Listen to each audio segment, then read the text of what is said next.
News track का काफिला आज पहुंचा है कादीपुर विधानसभा। आपको बता दें कि यहां से समाजवादी पार्टी से प्रत्याशी हैं बघेल राम जी, जिन्होंने अपने करियर की शुरुआत बहुजन समाज पार्टी से सन 85 में की थी। छोटा सा संक्षिप्त परिचय आपका पहले इनको करा दें, उसके बाद हम आगे की बात बघेल राम जी से करेंगे।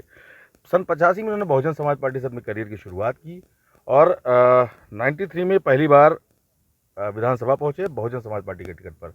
दूसरी बार इन्होंने 2002 में बहुजन समाज पार्टी के टिकट से फिर बसपा को जीत दिलाई और 2007 में 3 बार ये लगातार यहाँ से विधायक रहे। अब की बार इन्होंने साइकिल की सवारी की है। आइए जानते हैं इनसे कि क्या ऐसी वजह रही कि इन्होंने साइकिल की सवारी की और अब ये जो चुनाव आगामी है इसमें क्या इनकी कितनी पकड़ मजबूत है अपने क्षेत्र में, ये सारे सवालात के जवाब लेंगे सीधे बघेल राम जी से। तो बघेल राम जी, आपका स्वागत है। मैं तो ये जानना चाहेंगे कि 85 से करियर आपका शुरू हुआ, बहुजन समाज पार्टी शुरुआत हुई और अचानक से आप समाजवादी पार्टी का दामन थाम रहे थे। पहले इसकी वजह बताइए। वजह सिर्फ साफ रही है, मैं बहुजन समाज पार्टी में बतौर कार्यकर्ता काम करता था, चुनाव लड़ता था, चुनाव जीता था, अच्छा वोट पाता था। चुनाव अगर बाई हार भी गया, जैसे 2007 में मैं चुनाव जीता था तो 35,000 पाया था, लेकिन 2012 में चुनाव नहीं जीत पाया तो मैं करीब 60,000 पाया। मैं 12 में भी चुनाव नहीं जीत पाया तो लेकिन वोट तब भी हम 12,000 पाए, 62,000 पाए। वोट हमारा बढ़ता रहा, लेकिन चूँकि कंसनट्रेट डायरेक्ट हो जाते थे, सारे वोट इकट्ठा पड़ जाते थे, जिसकी वजह से मैं चुनाव नहीं जीत पाता था। अब की बार बहन कुमारी मायावती जी ने किया कि सभी कैंडिडेटों से पैसा मांगने लगे, पैसा वसूलने लगे। हमने कहा भाई हम पैसा दे करके टिकट खरीदेंगे नहीं, हम चुनाव जनता के बीच में लड़ते हैं, जनता के साथ रहते हैं, जनता हमको वोट देती है, जनता हमको चुनाव जिताती थी। तो उसी वजह से हमने बहुजन समाज पार्टी छोड़ा और समाजवादी पार्टी में आए।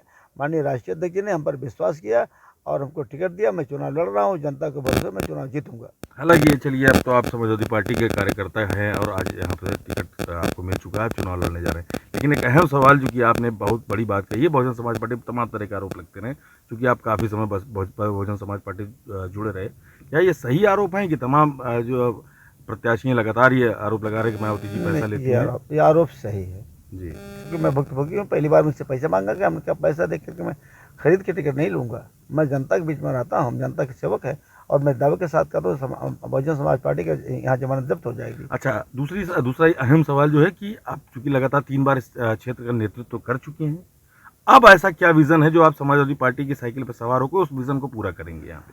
हम आज़ादी के बाद से पूरी विधानसभा में सबसे ज़्यादा विकास काम हमने किया है। जितनी सड़कें जिस जगह हम छोड़ दिए तो उससे आगे कोई बढ़ी ही नहीं है। इस सरकार में पूरे 10 साल में, मैं उस 5 साल की नहीं बात कर रहा हूँ, लेकिन ये 5 साल जो है, इस 5 साल में कहीं कोई सड़क भी नहीं बनी। सामने हम जहाँ चल रहे हैं, ये कादीपुर अखंडनगर, जो कादीपुर की सबसे बड़ी रोड है, मैं 5 साल से देख रहा हूँ। इससे खराब रोड आज भी पहले ही थी, आज भी बन रही। सारी रोडें खराब है, तो हम सब इसको ठीक कराएंगे। हमारी अधूरी सड़कें उसको पूरा करेंगे। तमाम योजनाएं हमारी अधूरी। आपके सामने लड़ाई सीधी किससे? क्या बहुजन समाज पार्टी फिर से है कि या हमारी लड़ाई किसी से रही नहीं। बहुजन समाज पार्टी के पास कार्यकर्ता नहीं बचे, सारे कार्यकर्ता बहुजन समाज पार्टी के पदाधिकारी हमारे साथ हो गए, वो तो अकेले चलते हैं।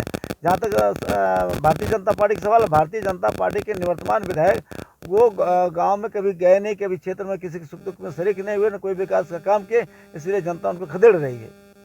तो लड़ाई किसी नहीं हमारी है। 5 विधानसभा में सबसे प्रचंड वोटों से राजेश गौतम भारतीय जनता पार्टी की जीत दर्ज कराई थी। आखिर ऐसी क्या वजह है? और अब की उसी प्रचंड बहुमत से हारेंगे भी।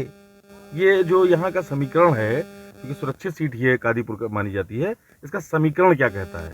समीकरण ये कहता है कि चूँकि जो जनता, जैसे मैं यहाँ तो ज़्यादा शेड्यूल कास्ट लोग हैं, लेकिन वो शेड्यूल कास्ट, उनके बीच में मैं ज़्यादा काम किया हूँ, उनके सुख दुख में शरीक होऊंगा, हमारे साथ लगे हुए हैं।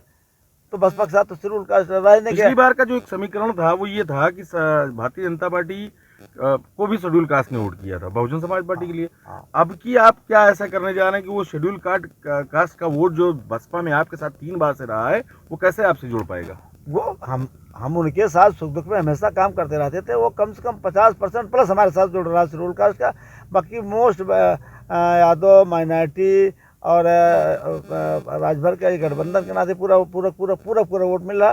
बाकी मोस्ट बैकवर्ड मिल रहा, समान वर्ग का भी वोट हमको मिल रहा, जिससे वजह समझाने प्रचंड बहुमत से हम लोग चुनाव जीतेंगे। और कोई खास संदेश जो आप देना चाहेंगे जनता मैं को? निश्चित रूप से जनता के सुख दुख में शरीक होता रहा। उनके जो भी हमारे डेवलपमेंट के काम अधूरे पड़े उसको सब पूरा करेंगे और ये जनता मुझको चाह रही है, मैं आगे इसको करूँगा। अच्छा, एक चीज़ और भी है, सवाल आते रहे, बार बार उठता है, वोट ऑफ परसेंटेज कादीपुर में बड़ा कम रहता है, उसके लिए क्या प्रयास कर रहे हैं आप?